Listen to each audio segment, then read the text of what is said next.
All right, so first I wanted to thank you so much for inviting me to share my perspective on everything that happened throughout COVID.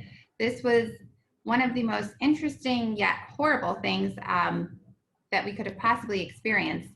But just to give a brief background of what it is that I do, my entity here is much different than a lot of yours in that we're a for-profit business.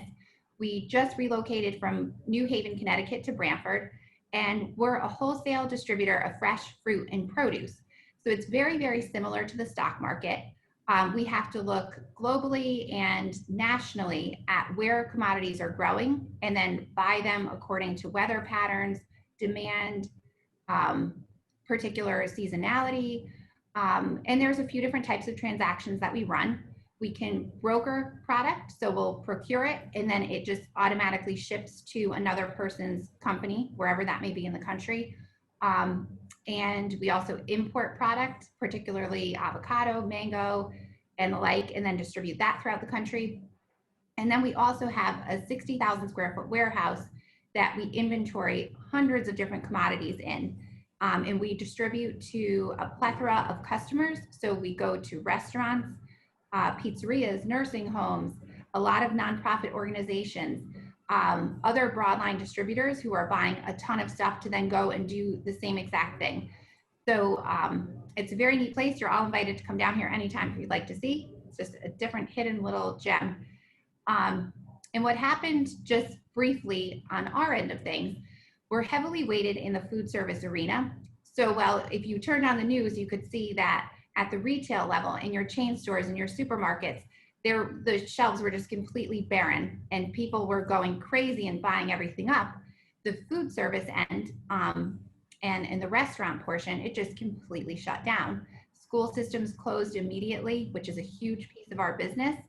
And there was all of this inventory that we just did not know what to do with. Now, one thing that a lot of people don't realize is, imagine it's Monday and the government shuts down food service. Well, we have trucks that loaded out in California that are still 4 days away with product that is specifically packaged for a school system. So a 2-ounce bag of these little mini baby carrots, or apples that are so cute and so small, but they're really not applicable to the average household. So we were dealing with that. And then we were seeing so much market volatility. Growers in times of uncertainty will just abandon their fields. They don't desire to invest in the physical resources, your fertilizer, your water, labor, to spend. And then they're thinking, okay, everything's shut down. We're going to be missing a huge portion of our business. And it's just not cost effective to continue to do business. So there was subsequently a huge shortage of product. So what we saw was an immediate depression in price, which caused a lot of people to just step out of the game and which caused everything to spike very, very, very high in price. While that's happening, the packing houses are experiencing labor shortages. Many people just did not feel safe, reasonably so, going to work. And then a lot of packing houses, if you have one person who tests positive for coronavirus, you have to shut down for 2 weeks. So when a major player is removed from the equation, what that equates to for the consumer is very, very high inflated pricing. Also, the fact that people were just stockpiling and buying up anything caused a shortage of product. And when there's low supply and high demand, again, the pricing goes up. The flow of food across the country was, I've never seen anything like it. You couldn't get truck drivers. And one efficiency that a lot of businesses will rely upon is they're called team drivers. So you have 2 drivers in the truck so that they can follow the laws of the country and rotate. Well, one person sleeps, the other drives, and they never have to shut down. When 2 people can no longer be in a truck together, a truck that could arrive here within 72 hours is now going to take 5 to 6 days, and the turns are a lot less. So we, as the consumers, will pay a higher price because there is less of a supply.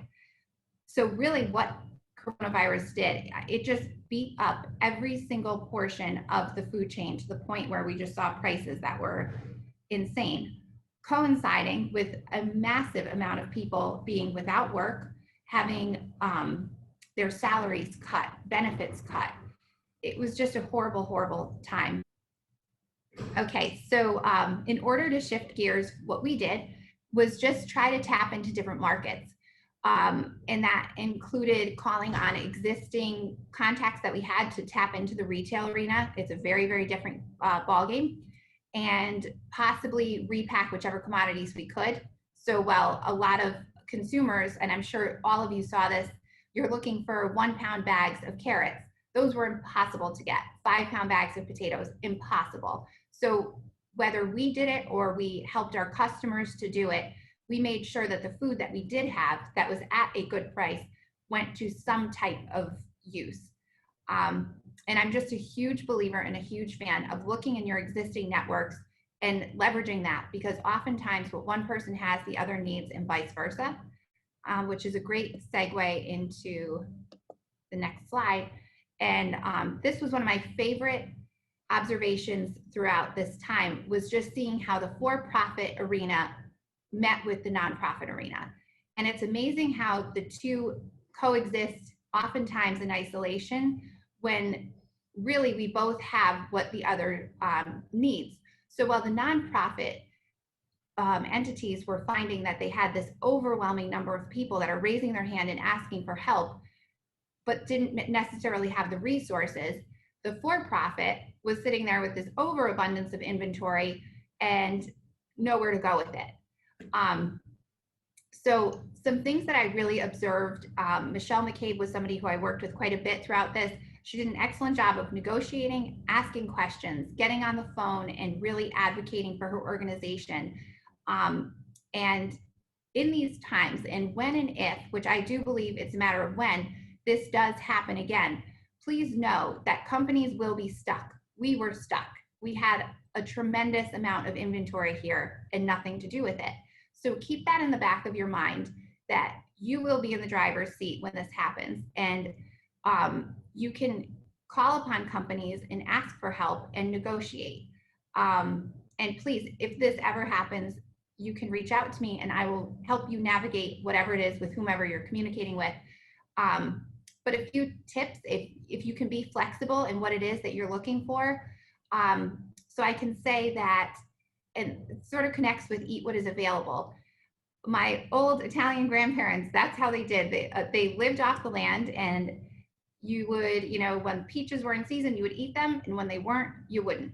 And we kind of have to adopt that model when things like this happen.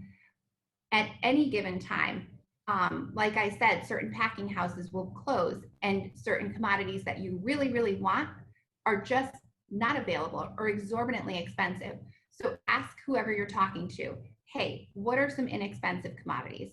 So on a global perspective, we saw that while the United States was getting hit very hard, Brazil was a little bit slower to experience that, and Guatemala and countries of the like.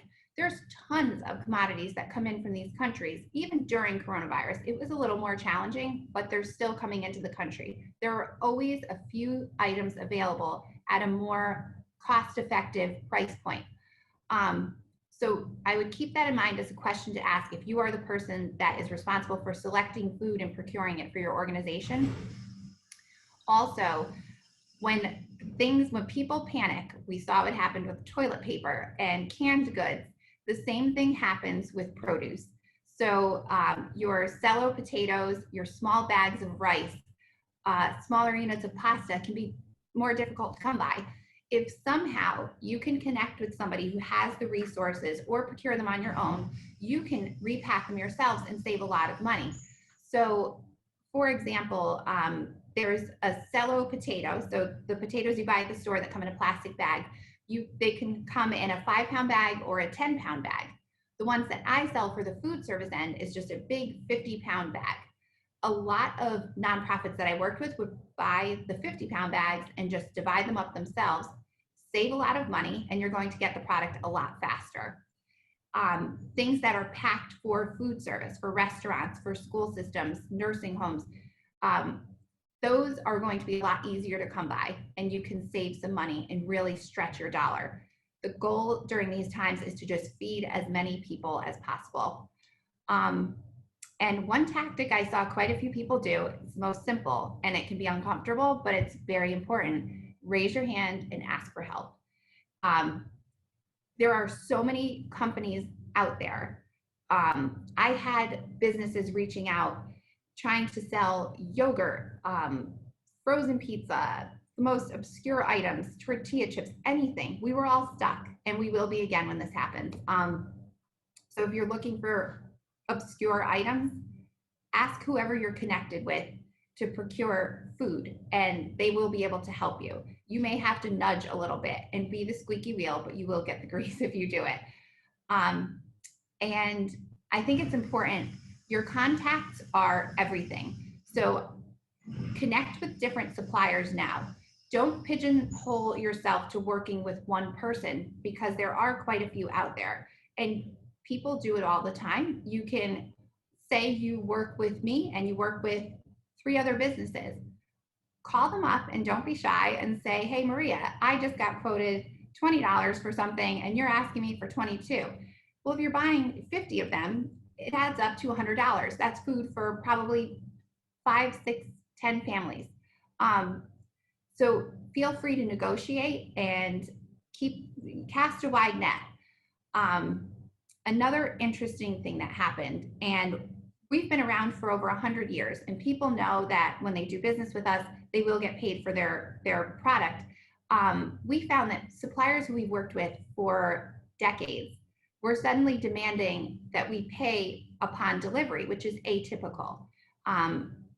So a driver would come in and they wouldn't unload our product until they had a check in hand, because they were so uncertain of whether or not we would be in business, 6 months from when this happened.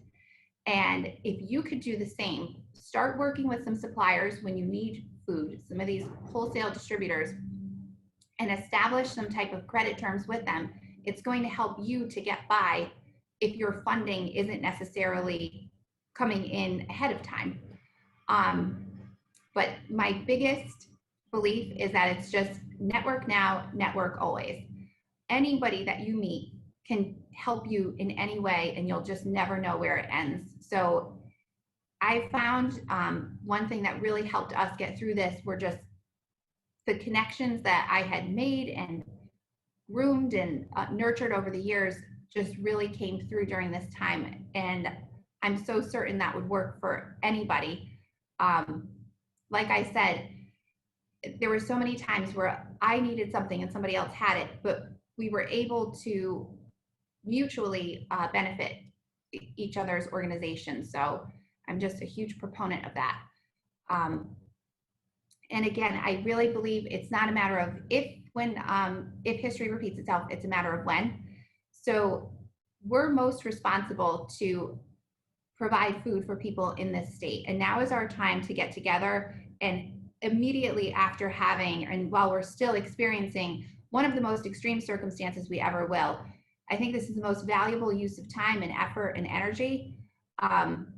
So things that I've been asking myself and will continue to ask myself, what was the most stressful experience throughout the pandemic for my organization? And what systems can I establish and actions can I take now to mitigate these stressors? So some things that we do here is just, we're very cautious. Schools are opening up again, and we are supposed to be inventorying this insane amount of product for schools throughout New England. And we're just taking it a little bit slower and managing our inventory a little bit better, so that if there is some immediate shutdown, it's not going to put the company at risk. Also, a question to ask is, where do I currently fit in with the food supply chain in Connecticut, and which areas can I expand upon? So I was very, very excited today to hear what other people do and learn about where we fit in as an organization. It's something that I ask myself all the time, and it's also a question that you can never fully answer, because our network is constantly evolving and changing. So one thing I thought is just super interesting, and I'm sure you can all feel this personally, is that without knowing who we are, what we do, and that we even exist, people are always counting on us. And this was the most severe instance of that we've ever seen, and it will happen again. So it's our opportunity to create the best possible outcomes for ourselves, and most importantly, those around us. So thank you for listening. And if anyone wanted to reach out and connect, I really love the connection between the nonprofit and for-profit sector. So there's my contact information, but I would love to connect with any one of you.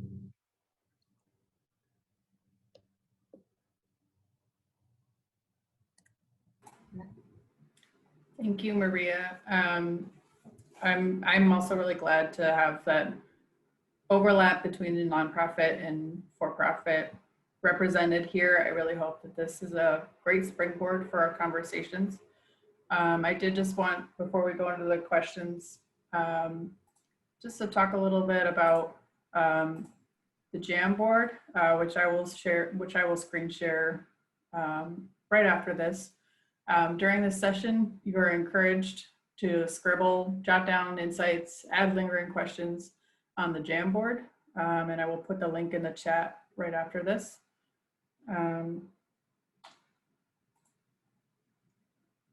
And we will also do the same thing during the breakout group session.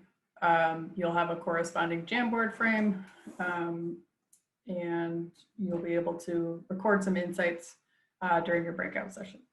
So don't take it too seriously, have fun with it, and please just we really just encourage using it in whichever way you see fit.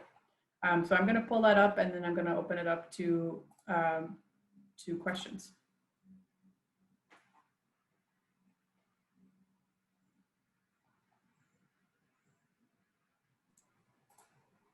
Do people, Meg, just a point of process, are you just wanting people to unmute themselves and ask a question?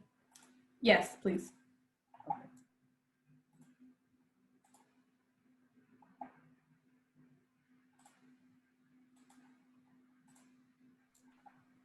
I have a question for Maria. Maria, how you know, things got so stirred up, and this is Martha Page, by the way, things got so stirred up in there, kind of like, you know, and trying to adjust to like how things were playing out, and it was different every day. How did it impact your staffing? That's a really great question. Stress levels were extremely high. We were working probably 10 times harder to accomplish 25% of what we usually would. And there were a lot of people who were very, very nervous. Certain people had pre-existing medical conditions and nerves were high. Some people didn't care so much, but we had to adapt everything. The building is, I joke around and say it's like Fort Knox, and we have a lot of access restrictions in place just for food safety purposes to begin with, but it was perfectly set up for a pandemic. So even some of our own employees, our drivers, were not allowed in the building. And because they were out making contact with so many different people throughout the day, nerves were very high for some, and for others, it was just business as usual. But for us in a management position, we really had to scramble to get PPE, which if anyone ever needs masks, when they get tight again, we have sources now all over the world. So it helps with the import thing. We found people out of the country to get them from. But we had to do everything we possibly could just to keep people at ease. It was very stressful. There is no remote working here. We have one person that's able to do it. And other than that, we have to be here because of the inventory. So.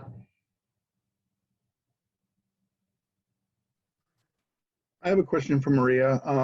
Obviously at the beginning of the COVID pandemic, everything went haywire in terms of supply chains and markets and everything else. While I'm sure your market with restaurants is still severely depressed, have supply chains more or less kind of normalized, if you will, at this point, or are you still seeing significant disruptions? At this point, things have normalized. We still see on occasion, there's a grower here, a packing house there, a customer that tried to open up a little too quickly, but I would say we're about 90% back to normal on that front, maybe even 95%.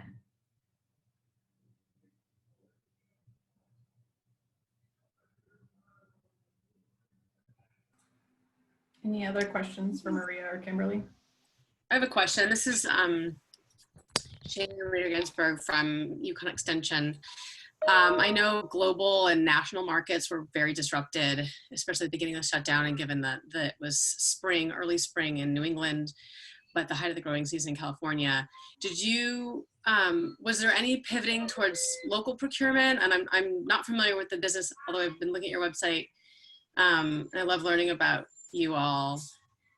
What your relationship is like to regional procurement, and has that changed at all because of COVID as you look forward? And just, you know, you said relationships. I can't agree more. So I'm curious if there's been a pivot or a shift in your relationship to regional, local, or and Connecticut procurement. Well, thankfully for the regional growers, actually, you just reminded me of something. One thing we have seen, we call them COVID gardens. This year, local growers are actually seeing that there's a major dip in demand because everybody was working from home or out of work and grew their own produce. So they've seen that there is a slower demand, which actually coincided with a lot of a severe lack of rain. So I think they're okay with it this year. They were pretty light on product. The tornado really wiped out the last part of their season here in Connecticut. But as far as when this first happened, there really aren't very many locally grown commodities. You know, going back to March, April, May, they don't really start up at that time. So we try to always procure as closely as possible, barring any weather issues that would affect the commodities. But that's something that the consumer demands regardless. So people aren't going to buy zucchini and yellow squash from Mexico if we have it available in, you know, New Jersey or Connecticut, Rhode Island.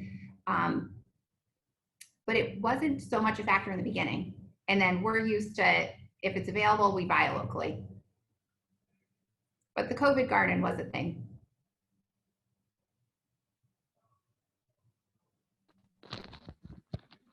Hi, this is Michelle. I have a question for Maria.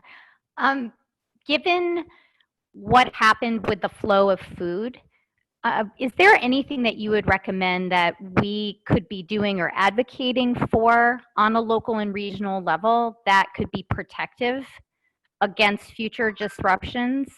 I'm thinking about what happens if there's some catastrophic event, for example, in the major produce markets, like a California or a Florida, and then all of a sudden there might be severe lack of inventory in general, as opposed to, you know, being able to find another location to purchase from, although maybe that's not something that you see on the horizon as a possibility. But is there stuff that we can be doing to strengthen our local and regional options? That's a very good question. And it's hard to answer it directly because it would actually depend on the time of year that something were to happen. Heaven forbid something like this happened in the middle of a transitioning season. So a huge product line is lettuce items that come from California. And when they transition, it's always around Easter and Thanksgiving. On Easter, we head down from California to Arizona. And then around Thanksgiving, it's back from Arizona up to California. But if something like that happened during a transition, which is complicated enough, that would really throw a monkey wrench into things. I need some time to think about how to answer that because I saw so many different things happen. I don't know that it's something that can be controlled. I guess a helpful thing on the procurement end for organizations that need food would be to align yourself in any way that you can. I don't know where people go day to day. Like, I don't know where the Council of Churches went before coronavirus to procure things, but I would work with entities that are food service based. And there are quite a few in Connecticut. I'd be happy to share names of any one of them because the first thing that gets shut down is the food service end of things. We saw that and it will happen. So I guess those are the people that will be stuck with inventory. And if you can be flexible with your pack sizes and such, aligning yourself with an organization who will be in a bad spot is most advantageous for you. Did that answer the question? Yes, it does. And also, though, from an agricultural point of view, do you think that there are investments, for example, that could and should be made to strengthen the regional commodity market? That I don't know if it's investing in seasonality extension or something else. I have no idea, but I'm just trying to imagine what happens if we lose a major producer in the future. So if I had more time, this is something that I would love to tackle. And it could actually be a great for-profit entity, but it would just be so meaningful. Somebody needs to do this. I just don't have enough time. But with the local season, usually we have what's called a bumper crop, where there is just an overabundance of certain commodities. Usually it's zucchini, yellow squash, and eggplant. I don't know why, but it's just the way they respond to weather conditions. And if somehow, when that happens, there was some type of entity that could take this product and flash freeze it and have it ready, like frozen vegetables, everybody was eating them. I went home, I would go to the store and buy like the little bird's eye rice cauliflower and just heat that up when I got home at night. But to take that local product, that extends the local season now to a year-round potential. So if we had some type of organization that is so impactful, you're going to help keep the market up for your local farmers, which makes them more viable long-term. You're going to feed your community with healthy, locally grown food, potentially in December, January, February, when it's just not available. And it would make the ecosystem in the state of Connecticut much stronger. I think that would be the most valuable use of time, energy, and resources. And I would love to see something like that happen. I even have a brand name for it, if anyone wants to take the ball and run with this. So can I ask a question about that, a follow on that, and Meg, another kind of process question? I'm not exactly sure what's going to happen in the breakouts, but if I would love to hear a response to that last idea from, I know we've got some folks from the Department of Agriculture on the phone. Would you rather it be in this setting, the large group discussion, or is that going to be able to be covered in the smaller sessions? We'll definitely be able to share reactions to that in the breakout groups. And because of the disconnect issue, we are a little bit behind schedule. So if there is one more question, and I would prioritize a question for Kimberly, we could take that question, but then we should go into the breakout groups and we should hold on to this idea.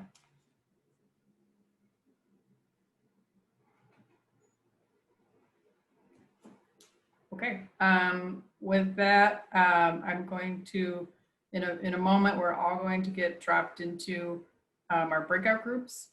Thank you so much to Kimberly and Maria for your presentations, and already thank you for these interesting questions and conversations that have come up.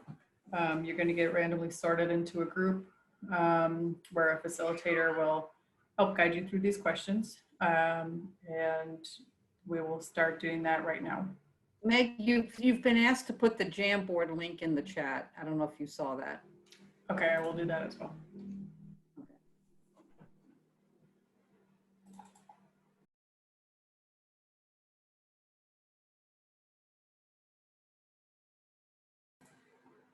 Okay, welcome back, everybody.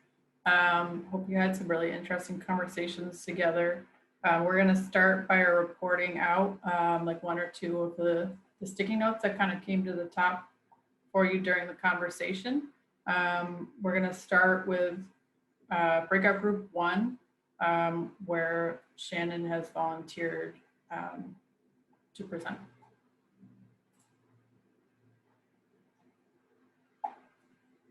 Hello, everybody. I'm just going to read off the two that we circled. I think is my role here. One is to address the challenges of implementing adaptations without putting people at risk. The people, farm workers, food service workers, grocery retail staff, all the folks who are actually servicing our world. And then the other one is was food hub aggregation of local product. I would add local processing of local product, wash, chop, freeze, can, intersected at the food and racial justice intersection. And there's a bunch of other things. So those are the two main. Thank you. Once we've heard from all of the groups, we'll have some time to discuss what's sort of resonating with everybody. But for now, let's move on to group 2, who was going to report out from there. Kimberly, if you would just talk about a couple of points that we really discussed in depth.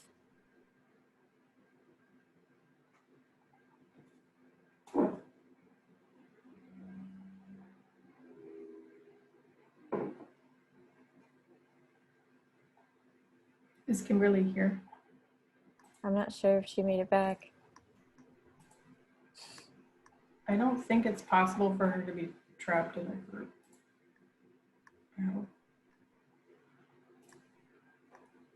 Could somebody else from this group? I'm not seeing her. Yeah, if Maria or Chris. Oh, she's back. I'll just go over it quickly. So we looked at successful adaptations that people made throughout the COVID experience. And we talked about like CSAs having their best year ever and delivering directly to people's homes. I know at our company, we started at-home delivery. We partnered with another service, an Uber Eats type thing for grocery delivery.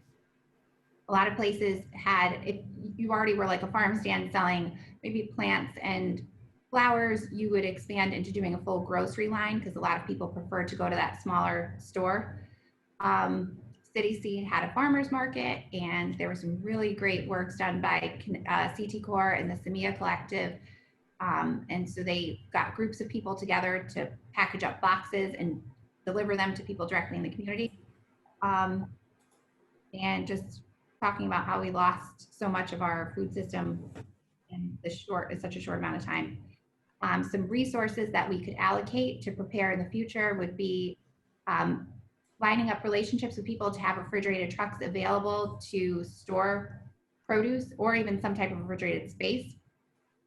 A lot of organizations that did these drive-through type events, if you're aligned with some vacant buildings, whether it's a school system that is not being used or a business that has a huge parking lot that maybe they have space now that people are telecommuting. So we talked about the innovations that restaurants use to adapt and change during these times. And we would also want to compile organizations or some type of mechanism for volunteers to volunteer, as well as a stockpile of PPE for their experience. Some challenges, food pantries weren't ready to handle the quantity of perishable items. And the USDA came up with this really great Farm to Families box program, but that didn't happen in the immediate sense. So you had this lull where there were no augmented paychecks. Unemployment resources were a little tricky to navigate. The PPP program for businesses weren't established yet, and that program wasn't established. So those are challenges that we looked at, and how do we get these issues addressed and ironed out now so that we can react quickly. Unfortunately, the right-hand side of the screen is blacked. Here we go.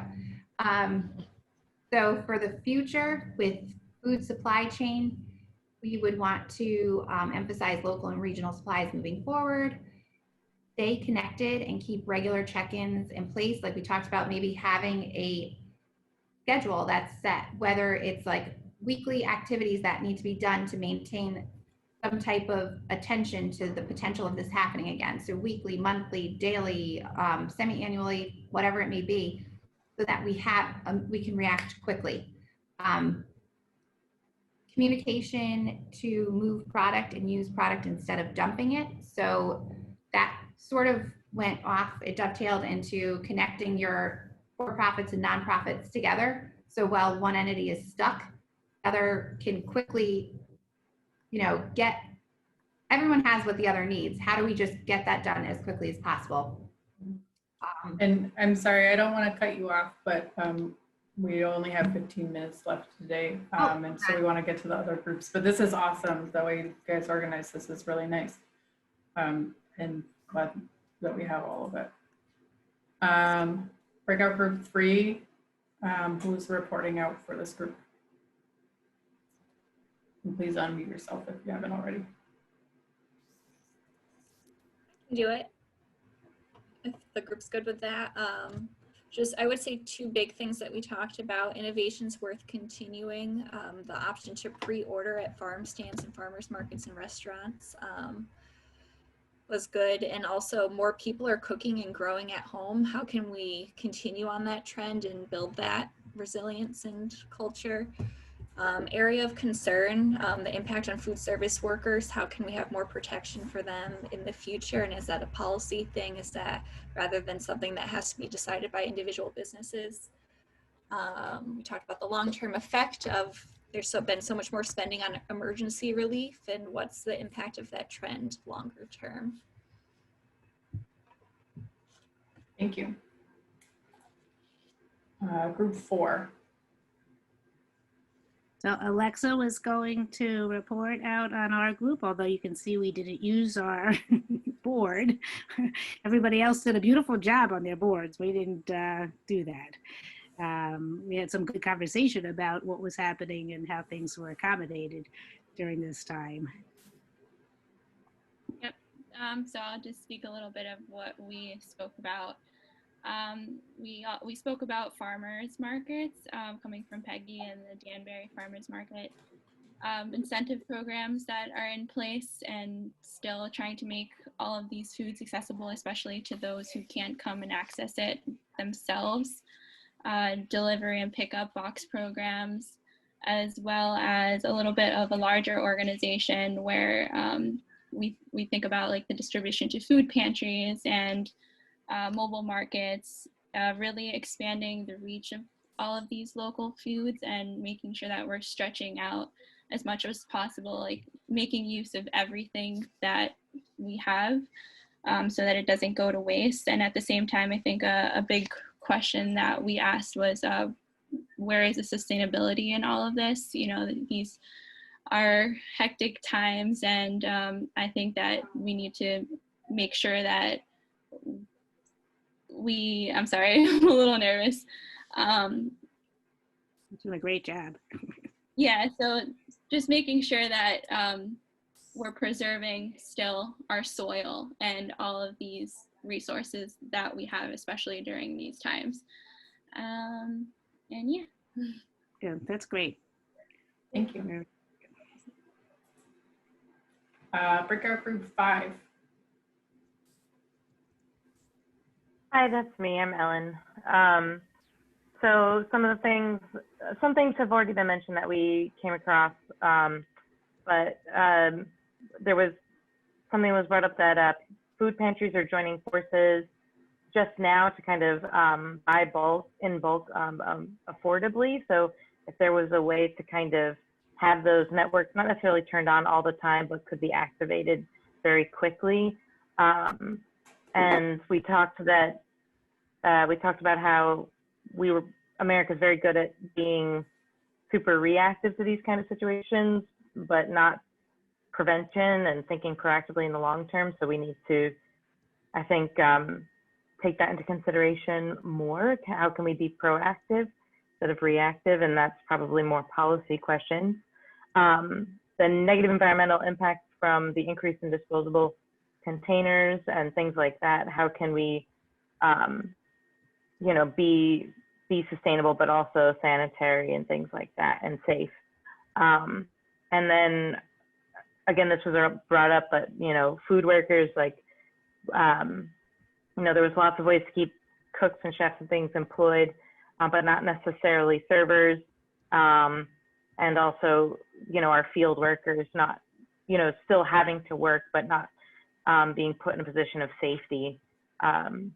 And broadening where SNAP is available, only a handful of grocery stores, handful of farmers markets take them. If we can broaden if we can broaden where they're acceptable, and that they don't cover cost of delivery, which was a barrier to some folks. I think that's the big gist. Thank you. And I'm gonna paste what Erin just put in the chat onto this board really quick.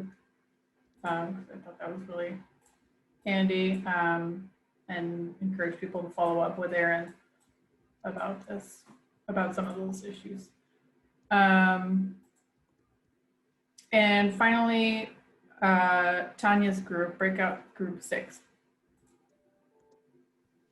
So I'm reporting on that.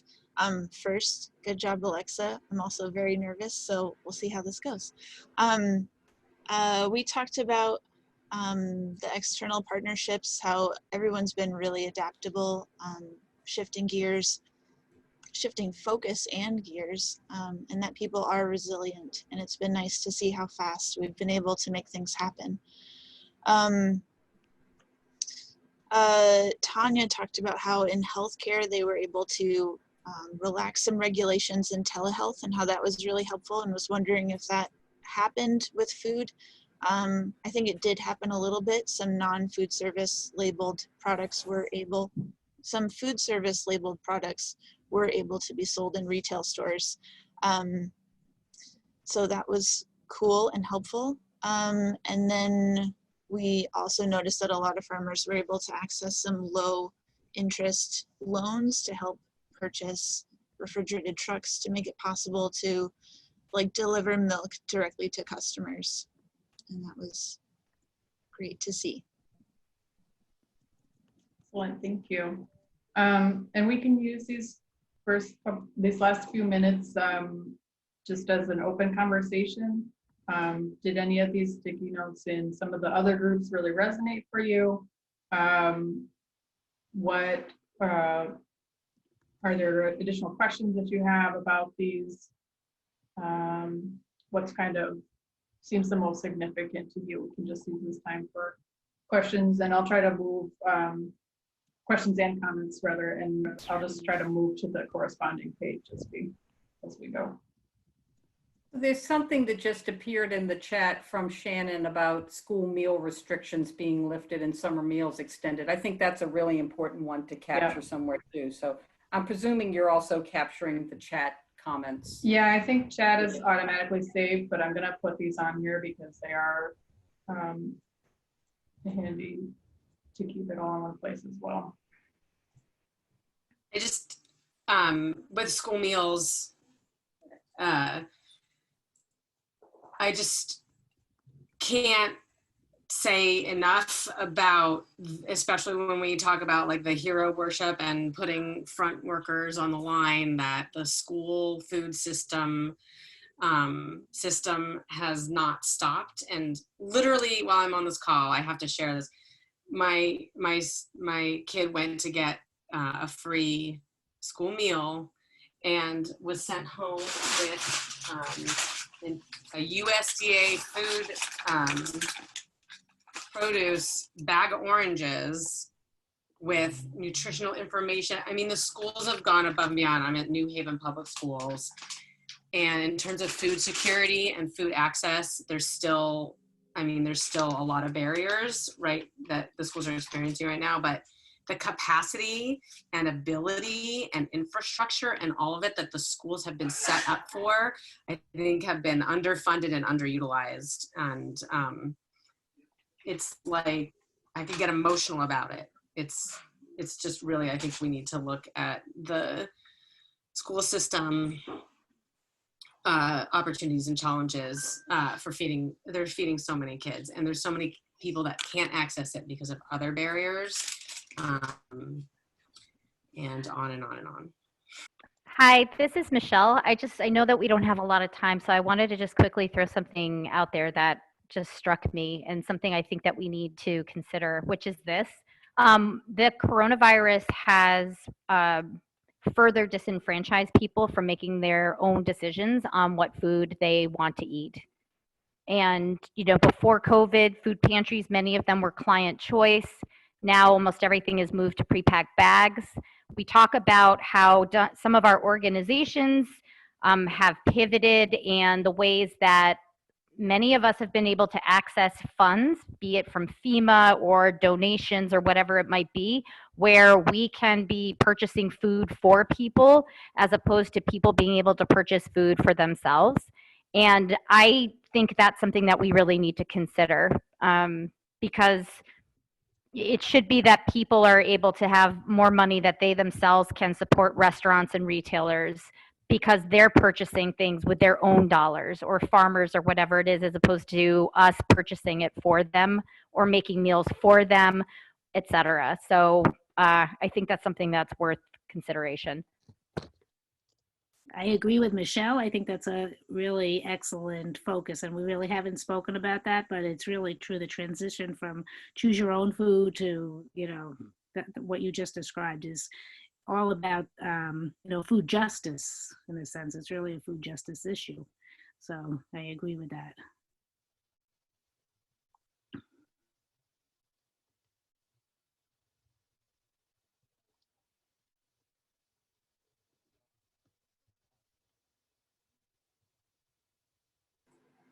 Any other observations or anything that you maybe wanted to have somebody expand on that you heard from another group?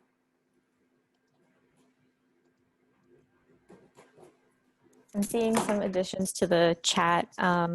Positive feedback from families regarding the pandemic EBT funds. I know people have been also putting those to use at farmers markets, getting fresh food, which is awesome. And there's a question, how to empower, or rather a thought, how to empower people to be more resilient through these emergencies. Yeah, thank you. So we're about to wrap up here. I did just want to name some of the other sessions that we're going to be doing. While you're doing that, I just want to thank you and thank everybody for really thoughtful few hours to focus on all of this. Yes. And just want we never did get the link for the Harvard Pilgrim thing. Yes, so I'm going to include that in the follow-up email. I thought I pasted it like right as everything like shut down, and it doesn't look like it's still in there. So I will. I'm going to include that in the follow-up email to you all. I will be reaching back out to some of you so that we can prepare a short presentation for the concluding session on October 7th. But I did just want to list out, first of all, big thank you to Maria and Kimberly with Square Meals and with Carbonella and DeSarbo. Thank you to the Quest group for facilitating and helping plan this work. And especially huge thank you to the Harvard Pilgrim Healthcare Foundation for making this series possible. We hope if you enjoyed this that we could see you at some of the future sessions next week. September 17th, we're going to be talking a little bit more about assets and gaps, which will be a nice continuation of this conversation. The week after that, we'll be talking about funding and policy. So if you noticed a lot of how questions on this conversation, we're definitely going to get an opportunity to try to figure out how to answer those with money and with public policy. And then we're going to wrap it all up October 7th in the evening and present out like everything that's just been collected here. So really thank you. This is like a huge change from the previous summits and previous meetings that we've had as a group. So I appreciate you bearing with us through like the biggest Zoom disconnect that I've experienced like in the whole pandemic. And thank you for everything that you contributed. Thank you for trying out the Jamboard. I imagine that's new for a lot of us. And I hope to see you at a future summit or session. And if not, I will be following up with all those links that we mentioned. So thank you. Have a great afternoon and take care. Thank you. Thank you, everyone. Thank you.